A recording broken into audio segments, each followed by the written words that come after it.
Not only does your attitude create your altitude, that when you're preferred, expect persecution.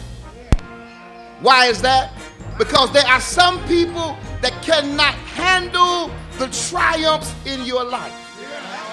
They don't mind you living in an apartment as long as they're in an apartment, but don't get a brand new house.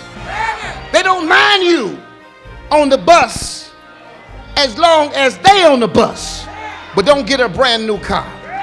These are the people that can't understand, how did you get a get out of jail free card? Come on back in here with us, because misery loves. I see y'all know the same folk. And then there'll be those who will try to turn your favor into a fraud. They'll say, what did they do to get that blessing?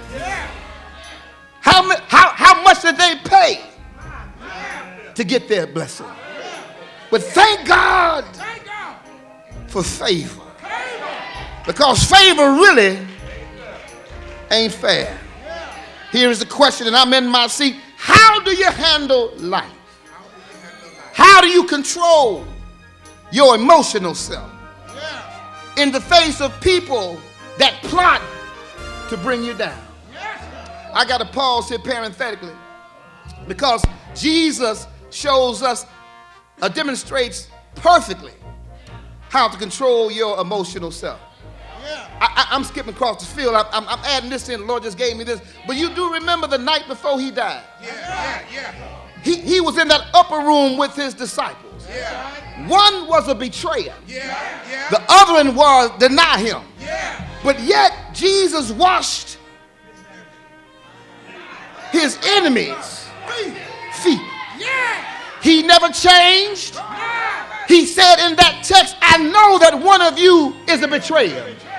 But he treated his enemy just like he treated his friend. And I want to suggest that whatever problems you're having on that job, who's ever launching an attack on you, don't let them take control of your emotions. Get in control of your emotional self. Treat them the same way all the time. Don't let them in on what God is doing in your life. And maybe I ought to stop right there and say, you got to be careful anyway about who you tell your problems to. The very folk that you think you can trust are the same people that will spread your business all over Muskegon. If you got a problem, do what Daniel did. Take it to the Lord in prayer. There are some people that just have a bad spirit. Anybody know what I'm talking about?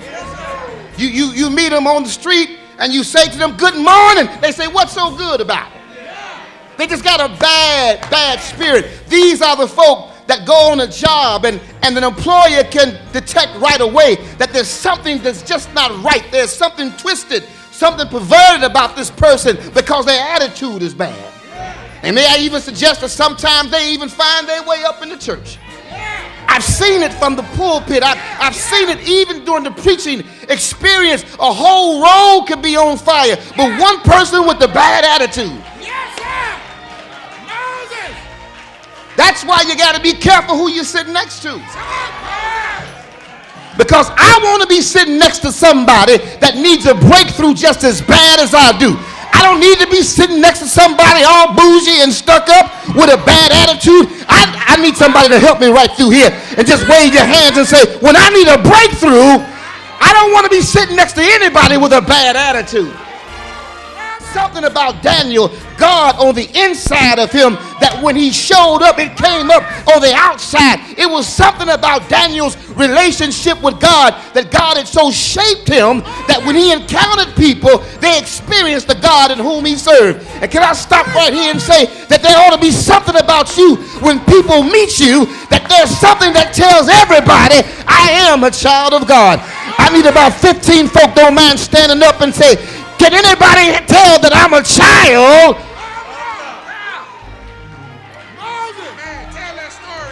His attitude created his altitude.